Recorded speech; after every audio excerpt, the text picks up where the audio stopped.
bàbá wa Nurudeen Jackson ẹ má fàyọ̀ fọ́ o ẹ má fàyọ̀ fọ́ o àwọn ọmọ ìpínlẹ̀ Ọ̀ṣun ni ẹ dúró tì bẹ́ẹ̀ ṣe dúró tì olójú tó ṣojú gàdàgbọ̀n gẹ́gẹ́ bí àwọn bàbá tí a ti máa sọ kò ní ìdá lọ́nà méjì ajé òsìlè rorò kó sójúlé méjì ìbò Ọ̀ṣun state káàtì dì fún yín jẹta tẹ́ ẹ ti jáwé olúborí ní kọ́lọ́hún ó ṣe kẹjọ pámánẹ́ǹtì tẹ́ ẹ fi parí ìjọba tí ẹ má fi Tinubu lọ́kàn balẹ̀ wípé ìbò Ọ̀ṣun tọ́jọ́ presidential election tá a fẹ́ di ìjọba ìsìsì kẹ́mi lọ́kàn balẹ̀ pé ọmọ Ọ̀ṣun ó dìbò fún irú erékèrè wo lẹ̀ ṣe fún sẹ́yìn náà ṣé ẹ tó dàgbà tó báyìí ní èjì yín ẹ ṣe làkàyè ṣé tí ò bá fẹ́ di ṣé ẹ mọ́ fagídí fẹ́ ni wọ́n kó 16 governor senate president odidi national chairman gbogbo àwọn èèyàn wọ́n kò tì í lọ́rùn ọmọ Ọ̀ṣun ní kọ̀sọ̀ náà ṣé ẹ tí ò bá fẹ́ ni ṣé ẹ mọ́ fagídí fẹ́ ni ẹ wá ń ṣe a thanksgiving speech ẹ wá ń sọ fún Tinubu pé wọ́n di terrorist ṣe ọmọ Ọ̀ṣun ẹ wá mú àlọ́ dìbò fún jẹ́ àná iṣẹ́ ọwọ́ tiyín ló mú yín dépò iṣẹ́ ọwọ́ tiyín náà tẹ̀wọ̀n débẹ̀ tó bá ti sẹ́kọ̀tà tó bá di sáfù ẹ̀ ṣé lè Yorùbá wá jẹ́bi tí wọ́n ti máa gun irú àwọn bàbá tiwa ní kútùpà ẹ̀sìn ni wọ́n gbé gorí ẹ̀sìn lákọ̀ọ́kọ́ ẹ̀ sọ̀ pàkọ́ nù ṣé ká tó àtẹ̀yìn kùtùpà kẹ́ ẹ tó gbà lẹ́sìn lẹ́ẹ̀kejì ni kọ́ẹ̀sì agbára yín ọ̀ka Nurudeen Jackson gọ́vnọ̀ Adeleke agbára yín ọ̀ka pé kí gbogbo ọmọ Ọ̀ṣun ká dìbò ẹ máàs fún Tinubu agbára yín ọ̀ka ẹ má lọ gbowó lọ́wọ́ ẹ̀rẹ̀ yín o tí nìkan ni ó di o. The Yoruba man has won the first time. Maybe we should give him another chance to develop his reform. So you will go all out for President Tinubu in 2027? Big time, I will. Campaign ti bẹ̀rẹ̀ presidential campaign fún 2027. Làọ́ọ̀tì lélẹ́yìn ó máa ní agbára ọmọ àọ́ọ̀tì. Ta làwọn? Ta ni bàbá onífìlà? Ta lẹ́yìn? Bàbá onígò dúdú? Ohun wọn jọ ohun actor kan. Mi ìrántí actor tó ohun wọn jọ. Wọ́n sọ̀rọ̀ bí actor kan. Kí ló dé? Dádì wa kàn bí ọmọ olódò sledgehammer. Lọ́lẹ̀ wá ń bú pójú wọ́n dàbí ojú kinní kan. Àṣà ò nà ó. Ẹgbẹ́ sọ́lẹ̀ bàbá yẹ ẹgbẹ́ sọ́lẹ̀. Gọ́vnà Adémọ́lá Adeleke ó ti lọ sásòrò kó ló dúpẹ́ lọ́wọ́ Tinubu. Ó ní Tinubu nìkan dìbò fún. Tinubu náà wọ́n nu ẹ̀. Ó dẹ̀ tún advice ẹ̀ máa play video yẹn fún yín níbi bíi. Gọ́vnà Adémọ́lá Adeleke tún ṣe interview. Ó ní Tinubu nìkan dìbò fún. Ṣeun Ọ̀kínbalóyè ó ní àṣà o. Gọ́vnà Adémọ́lá Adeleke kò tijú o. Ó nítorí pé ọmọ Yorùbá ni Tinubu. Ó ti padà get started. Àwa là ń kọrin yóò Yorùbá ronú o. Yorùbá ronú bí iná alẹ́. Yorùbá ronú bí omi òkun. Yorùbá bàbá ni bàbá. Ó dẹ́ pé Yorùbá ti ń ronú nísìn. Everybody ń tó pé Tinubu jẹ́ Yorùbá lòun ṣe ní kọ́ dìbò fún àṣírògò. Bàbá onífìlà gogoro. Nigeria is about ethnic. Adẹ̀ni ẹ̀jẹ̀ adádúró káfíń kan ṣe Yorùbá nation kó ní kálukú kó dúró láyé ẹ̀ ọ̀fọ́n ti tọ̀ sí gbẹ̀gìrì kó ní kálukú kẹ́kọ̀ọ́ ẹ̀ lọ́wọ́ àwọn àgbàgbà wa ni wọ́n ní wọn ò gbà wọ́n sọ̀rọ̀ restructuring nìsín restructuring wọ́n ní ká ti ẹ̀bẹ̀rẹ̀ láti ibì kan bẹ́ẹ̀ ẹ̀rù ń ba èmi tó táwọn ọmọ káwọn gan ní bá débẹ̀ àti restructuring àti tí ó restructuring ọmọ restructuring gbogbo wa ni torí Tinubu kan tó ní ká dìbò fún àbí tá lẹ́yìn òkú yẹ ká tiẹ̀ dìbò ẹ ká tẹ̀jọ́ ṣe báyìí nílà rẹ̀ bure ká tó lọ sá sọ̀rọ̀ ọ̀kì tó yà máa dá sọ̀rọ̀ ọ̀kì nǹkan kan lánàá mi tí ẹ kí yẹn tèmi ẹ ká ẹ ká sàn ẹ ká lẹ́kùn lédè àsìkò yìí according to the time tíṣò yìí bá báyìí èdè ní 21st of August 2026 ọjọ́ 21 oṣù kẹjọ ọdún 2026 bàbá onífìlà yìí ni ò jẹ́ kí yín o abẹ́rẹ́ fìlà àwọn yìí dàbí ẹnu ẹ̀rọ àwọn ni ò jẹ́ kí yín imagine. Nigeria is about ethnic. Politics tí wọ́n play Nigeria nsìn. It's about ethnic. Tí ó bá di pé Yorùbá lọ support Obi tẹ́rẹ́rẹ́ǹtẹ́. Wọ́n ní pé ní ethnic bigot o. Igbo support Obi tẹ́rẹ́rẹ́ǹtẹ́. Wọ́n pè wọ́n ní ethnic bigot o. Fúlàní support Àtíkù. Wọ́n pè wọ́n ní ethnic bigot o. Tí Yorùbá bá support Tinubu lásán, wọ́n ní ethnic bigot ni wọ́n. Tó péjọ mọ̀lú wọn ní ó kéde àdádúró kó ń kàkùtẹ̀ wọn lọ́nù ẹ̀. Torí ẹ̀ tẹ̀ ń bí èmi nú bẹ ṣe ń ṣe àti ìrójútu ẹ̀ nísìn ṣé gbogbo wa wá lọ dìbò fún Obi ni Tinubu àwọn mẹ́ta náà wà lẹ́sìn l'option ni àtòbí àtàtìkù lè fi wọ́n wé Tinubu Obi tẹ̀ tún sẹ́pẹ́rẹ́ díẹ̀ bó tẹ̀ pé òun ti ẹ̀ mọ iye owó ó jẹ́ àwọn doctors lówó ó lóun kówó sí báǹkì ráyé àwọn doctors tí ò sanwó fún jẹ́bi òtí lù wọ́n pàtàkì fámìlì wọn ṣé ti Tinubu ṣìngbáká tó wà lórí Tinubu ṣínṣìn tó wà lórí ẹ̀ tó fi fèsì àwọn Fúlàní ṣé Obi lẹ́ni ẹ̀ ṣé Obi tó sọ wípé I don't want trouble Obi tó ń sọ fún primary election lásán tó lé I don't want trouble ṣé ló máa fèsì àwọn Fúlàní no ṣé mi Obi gbé àtẹ̀sílú tí security bá tiẹ̀ wà ọkàn abalẹ̀ aṣáájú pé Tinubu nísìn ó fi Sunday Igboho kalẹ̀ ó búrẹ́kì rẹ́kọ̀dù kọ́ sí nílẹ̀ Yorùbá tá ti ń gbọ́ history àwọn ọmọ kàwọn gan ni wọn ti Yorùbá kan mọ́ lérí kó jẹ́ pé Yorùbá ẹgbẹ́ ló máa lọ tú kalẹ̀ Yorùbá ẹgbẹ́ ló máa sáà bó ṣe máa lọ sẹ́wọ̀n straight tàbí kí wọ́n lọ pa wọn láwọn kan náà gbowó kú Abíọ́lá àwọn Yorùbá náà ni wọn láwọn kan náà ṣe bí Délé Gbé ṣe gba lẹ́tà bọ̀m̀bù látàwọn ọgbọ̀n owó ọmọ kàwọn gan ni sọ́wọ́ ọmọ Yorùbá náà ni bẹ́ẹ̀ tẹ́ bá mọ̀ pẹ̀lú ìkẹ́ bá wa kà á Tinubu ṣe ẹ̀kún fi Sunday Igboho kalẹ̀ so tó bá ní ká dìbò fún Obi ṣé ó lè fèsì àwọn Fúlàní ṣé ẹ̀mí everybody ò ní bọ́ wọn ni máa kẹ́ran jókòó kó tó máa bọ́ àwọn èèyàn sùn níta gbangba tó ti báyọ̀ tó ti ń ṣe fídíò at least Tinubu ó sì mú Sunday Igboho ó fi sílẹ̀ ó dẹ̀ fún ní security ó ṣe nígbà tó bá dáṣọ fọ́ọ̀lẹ̀ a máa ń pa á láró ni ó sì pa á láró kódà ẹ dìfẹ́ǹdì ara yín mo fẹ́ béèrè lọ́wọ́ ẹ̀yin tẹ́ ń wò mí ṣé kinní yẹn ṣó lọlẹ̀ díẹ̀ àbí kò lọlẹ̀ ṣé insecurity yẹn lọlẹ̀ díẹ̀ àbí kò lọlẹ̀ rárá gbà tí ẹkùn ti bẹ̀rẹ̀ iṣẹ́ yìí àtẹ́sí ó sì ṣe ọkàn yẹn fún wa ńlẹ̀ Yorùbá dáàdì wa onífìlà bẹ́ntì gan mo dẹ̀ láìkì fìlà yín pẹ̀lú gòdúdú yín yẹn mo láìkì ẹ má bínú torí Ọlọ́run ẹ ti ń bínú ẹ má bínú ààrin mórí náà mọ́wọ́ ni pẹ̀lẹ́ ẹ̀kan sọ̀jù pẹ̀lẹ́ ẹ̀kan lọ ni àbí ká dìbò f'Àtíkù ṣé ká dìbò f'Àtíkù Àtíkù ọmọ Fúlàní ṣé wọ́n ní pa anybody tán Àtíkù ẹ ti gbàgbé pàtàkì kókó wà ń bẹ̀ ni ẹ mọ gbogbo tó tà ni Àtíkù fẹ́ lè máa ta ọmọ nínú aláboyún Àtíkù ó lè ta irun orí èèyàn téèyàn bá wà careful ó lè ta irun abẹ́ olúwẹ̀ obìnrin tó ń lọ lọ́sàn-án gan ó lè fa ọmọ yọ nínú ẹ̀ kó tà ó lè bá títà ní nísìn ó ń kàbẹ́ 2023 ó lè máa yọ subsidy Òbí náà lè máa yọ subsidy náà wọ́n ti bọ́ta ń sìn wọ́n láwọ̀ yọ subsidy mọ̀ definitely wọn mọ̀ nǹkan tí wọ́n ń ṣe just like what Tinubu said in Aso Rock today máa play video yẹn fún yín Tinubu yẹn kókò lè sọ kó má tà á síyàn ó ta sórí ogún ẹ̀ ó ní ọ̀pọ̀ orí ẹ̀ ó èmi kọ́ ni mo sọ Jagaban ló sọ ọmọlódò sledgehammer àkọ́bí ọmọlódò dẹ bàbá yẹn ó sọ pé àárín obìnrin ló gbé ẹ wo ó ní agbára o kí lẹ fẹ́ ṣe fẹ́ máa wò ó lọ tí wà kàkọ́ nìyẹn ó yẹ bá mi like ètò yìí ẹ bá mi ṣe ẹ dábàá tí follow Yorùbáwùyí tẹ́tí subscribe sí YouTube channel mi campaign ti fẹ́ bẹ̀rẹ̀ ó máa lágbára gbogbo èké báyìí èké Ismail Obi ojú mi tó gbẹlẹ máa wá ṣèké fún yín ẹ follow mi kẹlẹ follow mi lórí ìrìn kèrèndò Yorùbáwùyí náà adémádá gbẹ nìkan sí mi bí mo wà lórí Instagram lórí Facebook ẹ follow mi káàkiri anywhere you go ní ẹ sọ mi di MTN bàbá onífìlà gogoro ṣé ká dìbò f'Àtíkù àbóbì àṣà olórin kan ládùúgbò mi ti rántí orúkọ ẹ̀ka mọ́rùn ó ní ọmọge kínní kan bí ò dúró nítorí owó á dúró nítorí ẹwà bí ò dúró nítorí ẹwà ara ó máa dúró nítorí tibí kí ni ká ṣe ẹgbẹ́ yìí tẹ́ ń wò mí ta ni ká dìbò fún ẹ jẹ́ ká kọ́kọ́ dé Aso Rock náà. All for the reconciliation. Expand your coast. That is the only way you can give thanks to Osun people. Not the way you sang it or celebrate it. It's the way you act it. Use me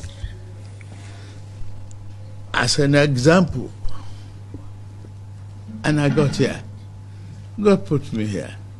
Where you are today, God put you there. not the smartness of any of these people.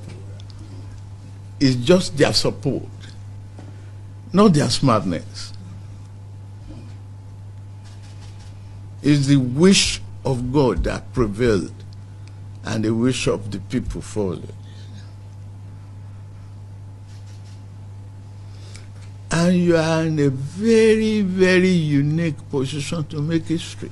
Yes, sir. Promote unity, peace, and stability. Use it. You started, he's a progressive. All you are doing now is progressive instinct. And you did a very good mobilization with your team. Very good job. You saw fear, you screamed. Promote democracy, promote stability, promote rule of law.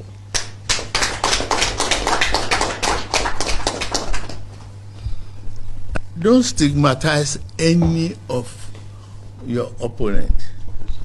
Okay, let's look at the trajectory of the history.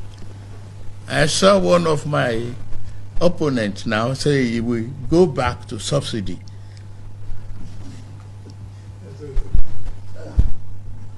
I read it. That is demonstration of a serious ignorance on governance and economy. Before I came here, 27 states are unable to pay salaries. Not to even talk of pensioners, salary of workers. In your state, I know a man that raised, whose nickname half salary. They come to the federal, cap in hand, unable to do anything. The salary you pay feeds families.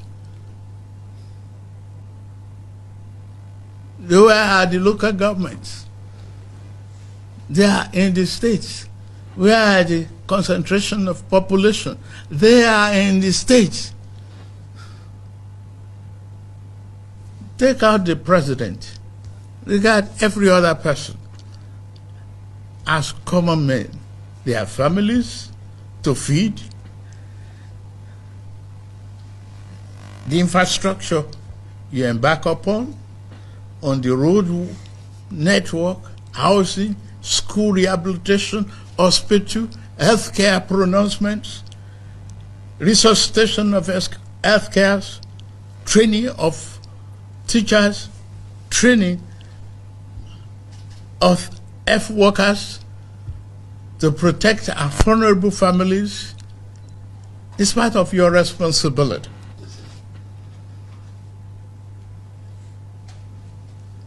And the people of Osun State pronounce their judgment on you, that they love you, they want you to govern.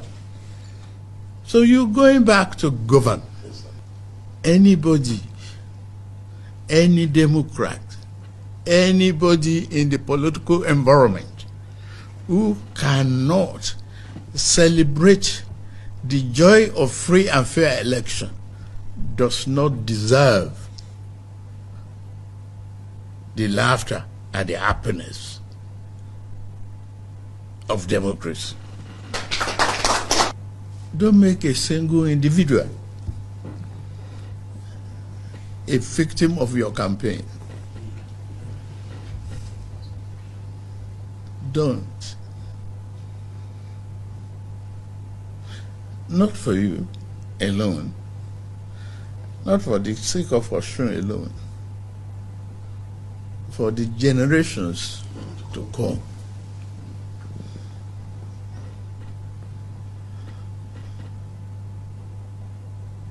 It's more important for you to build a network of unities, unified tunes and everything. Like I said, you did not conquer anybody.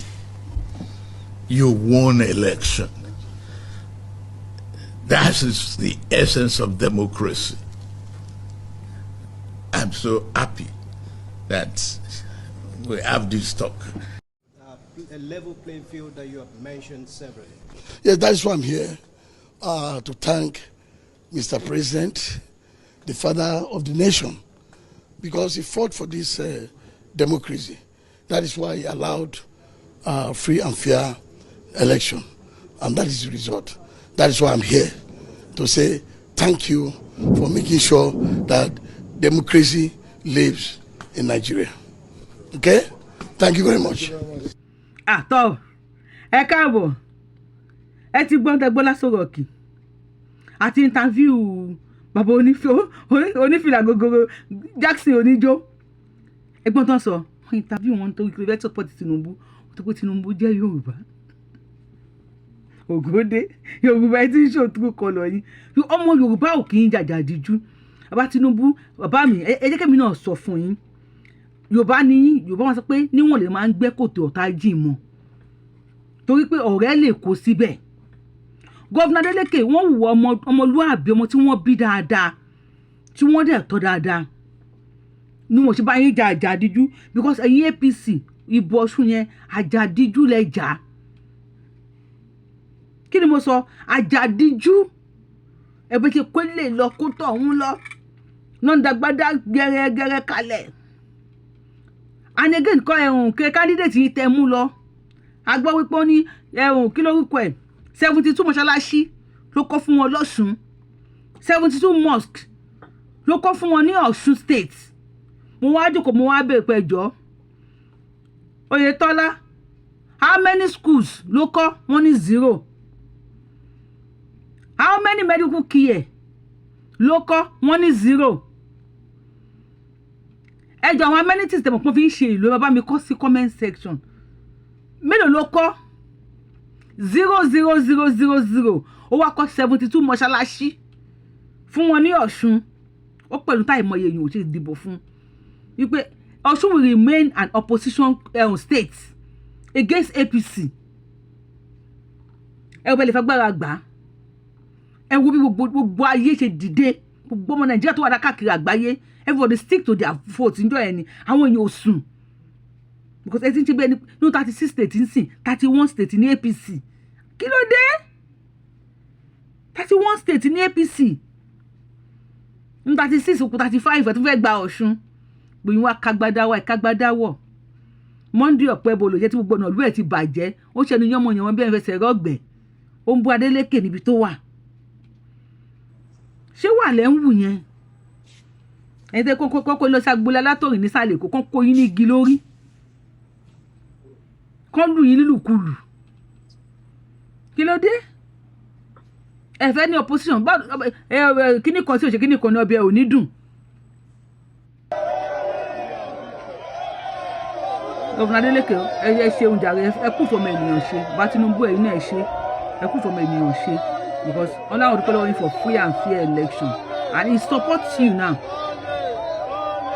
àwọn gbogbo àwọn tó kọ́ agbádá lọ bí àlùbọ́sà tó ń káṣọ wọ̀ bí àlùbọ́sà tó ń lọ sí Ọ̀ṣun state níjọ́ election wọn mọ̀ pé wọlé máa ṣẹlẹ̀ wọ́n Yorùbá ni Yorùbá máa ń jẹ́ náà ọmọ ìyá ò kì í yà ọmọ ọba ló máa ń ba ẹ̀rọ Àríkẹ́ don't be surprised pé lọ́la ẹ tún lè rí ẹ̀rọ Àríkẹ́ àti Adeleke ẹ lọ kọ́ kalẹ̀ kẹ́kọ̀ọ́ orúkọ mi sí Yorùbáwùyí ló kọ mi mo tún sọ nínú 21st of August 2026 ọjọ́ 21 oṣù kẹjọ ọdún 2026 ẹ lọ kọ́ kalẹ̀ kẹ́kọ̀ọ́ orúkọ mi sí ẹ̀rọ Àríkẹ́ ẹ tún lè rí ohun àti Adeleke lọ́la bí ọmọ Yorùbá òrìjìnà ṣe máa ń ṣe nìyẹn Yorùbá máa lóṣòó ni ikùn adé ìdọ̀bálẹ̀ yẹ ká ṣe ra olóṣùṣò ká ṣe ra wa ní ẹyọ kan tọ́ka máa dá dúró náà ní ká dá dúró gbogbo tó bá yàn kí Tinubu ṣe ní sítáàmù káwọn nǹkan níyẹn bá padà débẹ̀ bí alẹ́yìn ọdún mẹ́jọ yín wọ́n máa rìfáàsì everything ara ń kan gáàsà àwọn inú bí wọn burúkú bí kí wọ́n fa ohun Tinubu yọ ló ń ṣe wọ́n bá Tinubu náà dẹ̀ kẹrẹ́ ṣinṣin wà lórí Àkànbí ọmọ òdodo slay jama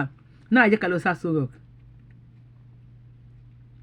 àti lásọ rock àti dé àbí ẹ ká lọ sí ọ̀dọ̀ obìnrin tó sọ̀rọ̀ ká gbọ́ nǹkan tó sọ bẹ́ẹ̀ ká tó lọ síbẹ̀ ẹ jẹ́ n polówó ọjà. Body Talk accessories. Ó ṣáná wọlé tẹgbàrọ̀ gùdù lọ́dà. This is original. Wọ́n lùkọlù gbàrọ̀ gùdù òǹdàgígbàgì pọ̀ ńlẹ̀ jẹ́ àwọn ẹ̀ṣọ́ ara bí aṣọ ẹ̀gbà owó àti tẹsẹ̀. Wọ́n kú orí ayélujára tí ń pera wọn ní Shoplo. Àmọ́ wọn ò tẹ̀ wọ́n. Ẹja jọ tara wa lólobó yìí. Fún ẹni fẹ́ ojúlówó lace ní Vision Trend lágbàáyé lórílẹ̀‐èdè Nàìjíríà. Ẹ tẹ Body Talk _accessories ní Instagram àti TikTok. Bẹ́ẹ̀ni ti rìn ní ọtí kò ní lóòótọ́. Ní Mercedes deliver fi ọjà yín ránṣẹ́ síbikíbi lórílẹ̀‐èdè Nàìjíríà. Ẹ̀yin tí òkè òkun ẹ tẹ Body Talk _accessories UK ní Instagram àti TikTok. Lọ́wọ́ kan sẹ̀ǹdò ní ó gbọ́ gbogbo tó ń tà tó ń ṣe nílé iṣẹ́ àwọn wá o.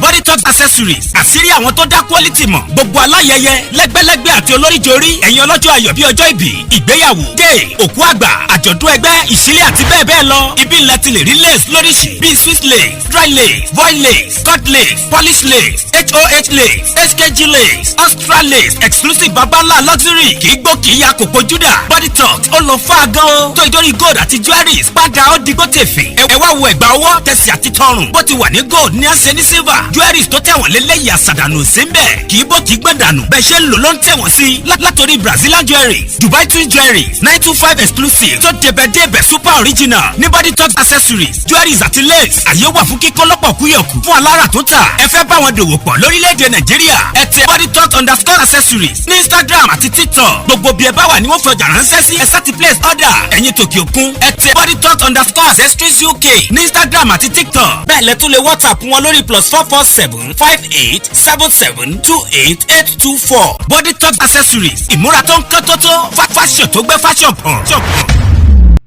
ẹ bá mi patronize àwọn plug mi ẹ bá mi ra aṣọ ra bàtà ra gèlè lọ́wọ́ wọn ẹ fọ́lọ́ wọn lórí Instagram lórí TikTok ẹ ṣe kàkà ẹ̀gbọ́n kan tó ọmọbìnrin yẹn náà tó tún sọ ẹ̀gbọ́n kan tó náà sọ wípé Tinubu àwọn òbòyá Muslim ni pé Muslim tìkẹ̀ ló ń bí everybody nínú ṣùgbọ́n ní sí àwọn ti pé Tinubu kò kí ń ṣe Muslim ṣé wà tí Tinubu ó jọ wá Muslim ṣó jọ wá àwọn fanatic Muslims ìwà Tinubu ò jọ wá wọn Tinubu mọ̀ nǹkan tó ṣe ó mọ̀ nǹkan tí aráàlú fẹ́ ó mọ̀ nǹkan tí aráàlú ò fẹ́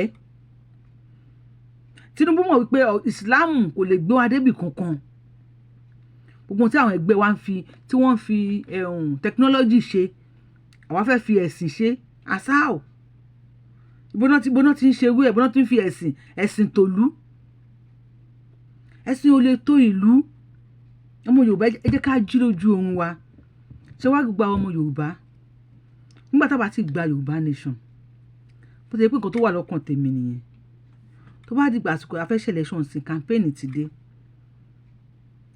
ṣé ká mọ́mọ́ ẹni òṣèlú bẹ̀rẹ̀ ká fìlẹ̀ kẹ̀ sídìí ọmọ ẹlòmíì àbí ká mú Àtìkù àbí ká mú Òbí ta ni ká mú nínú gbogbo wọn because bí nǹkan ṣe ń lọ Nàìjíríà yìí 2027 ọlọ́mọ ẹ̀ kó lágbára ni o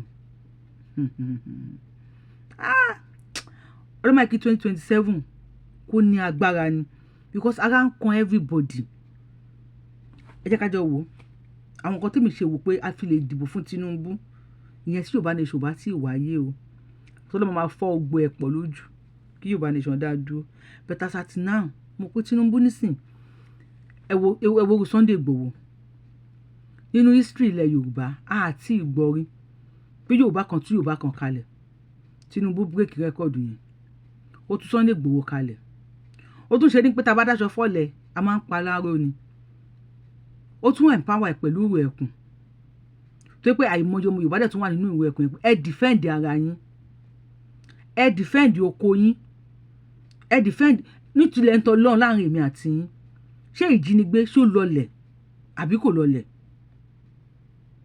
nílẹ̀ Yorùbá ẹni tó bá wà láyé ló máa ń ṣe business ẹni tó bá wà láyé ló máa mọ nǹkan tó kàn rétí sí àwọn wèrè yẹn fi ń lọ nígbà yẹn wọ́n ti wá rí bí nǹkan eré wọ́n máa bá obìnrin sùn ní tipátipá wọ́n dẹ̀ tó máa ṣe fídíò ẹ̀ síta àti ká ìmọ̀ye fídíòs tó mọ fẹ́ mu yàn láyé ẹ̀yẹ́ tí wọ́n fi ìgúnpá gún ọmọ ní ẹnu tí wọ́n ń rán ọmú ìyá àwọn pípọ̀ ìbọn bí wọ́n bá ti bò wá mọ́lẹ̀ Tinubu ṣe ọkàn yẹn èmi Yorùbáwùyí mo dẹ̀ appreciate ẹ̀ ẹ jẹ́ ká tó tẹ̀síwájú ìjọ tí wọ́n ti ń ṣe Nàìjíríà àìmọye state tó yẹ pé wọn ò rí owó san half payment ni Tinubu náà sọ pé tóun débẹ̀ ní gbogbo àwọn state yẹn san full payment ní òsì state tó jẹ́wọ́ ASUU strike ǹjẹ́ a rí ASUU strike náà ètò wo tó tún ṣe ń sìn ó tún ní gbogbo àwọn lùtù tí wọ́n ń gbà wíwá àbáṣà lùtù kíní kan lù táwọn EFCC ń gbà tó ń ṣe ní olè gbà ó ní náà mọ olè gbà tẹ́ bá ti ń gbà ó ní ẹ lọ dá sí net fund ni tí wọ́n fi ṣe education àwọn ọmọ tiwa náà wà bí tó ń gba loan lóòótọ́ àwọn èèyàn ń gbà ó ní ẹ lọ dá síbẹ̀ kó máa fi fund education àwọn ọmọ